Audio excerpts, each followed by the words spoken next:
How was it to finally get that start and do pretty well? It felt great. Just kind of stepping in a role that I knew I was going to come into. Um, Sammy Anderson, that's my boy. So just stepping in the role for him was a big factor for me and the team as well. I'm a fifth year guy, so I kind of lean on myself more to be accountable, especially when somebody steps down or um, steps out, and I have to step in that role. So.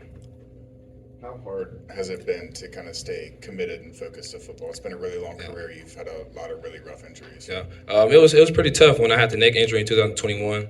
Um, it was probably the first play of the game. We played Murray State.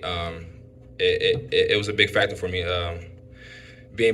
Having football taken away from me was kind of big. I kind of get emotional when I talk about it as well because when you have something taken away from you that you love so much and dearly to your heart, it kind of affects you in a mental way. So coming back, having my training, I give a big shout out to Aaron and the medical staff and just the whole collective group as well. Helped me get back kind of early than when I was expected to get back. So that was kind of big. You're an experienced guy, so you've seen a lot of ball.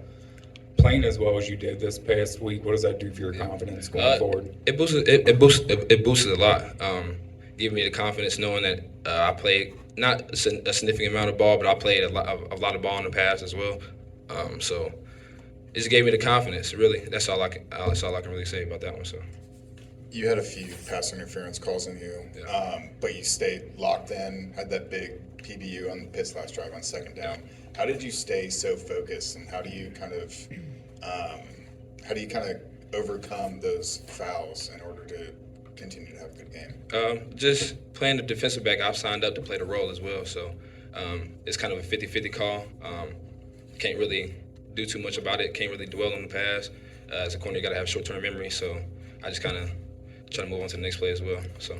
How much does Coach Combs talk to you on the sideline? He talks to me a lot. Really, after every drive, he'll come up to me or he'll gather up the defensive group and he'll just kind of just ask me what am I seeing out there, kind of like what their splits are, how they are as a receiver and as a player as a whole. So. Bub Means is a guy that comes in with blazing quick speed. Obviously, he runs a 4.440. Yeah. You guys held him to 0 receptions over the weekend. Just talk about what you guys were able to do on the defensive end to maintain him to 0 catches. I would say just knowing our job, really, just knowing the defense, knowing the coverage as well. It was a big task for me as well, just stepping in the role, like I said, of Sammy Anderson, stepping in a big role, a starter role as well. And just playing our technique, and we're a hard press man team as well. So just taking all the vertical shots that that we're going to get, just taking them out the game, and it will be on our hands. So. All right, you played in a few Victory Bell games.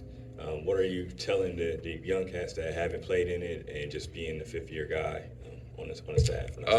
I would say just don't take it for granted because every time I've played Miami and it's a rivalry week, they give us their best shot. They're coming out swinging. Last year we were down 17-7, I believe, at one point. So just kind of knowing that we're going to get their best shot every time we play them. Obviously, I think it's their Super Bowl when they play us because it's a rivalry week.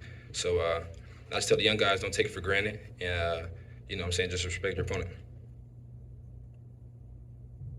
Obviously, Nip at Night comes this Saturday. Just talk about what message you have been able to give to these guys. Obviously, 33 new scholarship players on this team. Yeah. What's been the message for you guys heading into this week for Nip at Night for those who haven't experienced it yet? Just take it all in because Nip at Night is a special thing. I've played in a lot being here in 5 years, so it's a special thing. I don't think I've played in any bigger games than the Nip at Night. So just telling them that just take it all in when you get there and just don't take nothing for granted as well.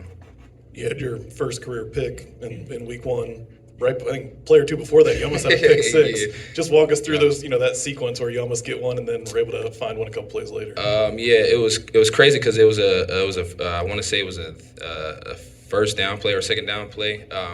We were in cover 3, and Coach Combs always tells me to pre-snap read the quarterback and on a 3-step drop. So I just saw the 3-step and I broke on it quick and it fell out my hands. I don't know how I dropped it as well. So, but luckily God blessed me to come back the next play and make an outstanding pick the next play. So. I think Coach Combs was one of the first people when you came over to the sideline who was there waiting for you. What's that relationship been like the past couple of years? It's crazy. I love Coach Combs, man. He's an energy provider. Just knowing how he is as a coach, you want to give him your best every day, day in and day out. So, he came to me on the sideline, was like, man, I love you, man. I appreciate everything you've done for me, and I said the same to him as well. So I appreciate Coach Combs as well. So. Can you just describe this transition and how much it's helped you having Coach Combs there along the way? Yeah, I've been through 3 position coaches being here so far, and I piggybacked off all of them so as well. So Coach Combs, I feel like he has a complete package as a whole. I mean, he coached I don't know how many first rounders from Ohio State. So just having that as a coach and knowing that he knows talent and he knows what he's talking about as a defensive back coach really helps me as well. So Anything else? All right, thanks, Justin. thank you, appreciate it.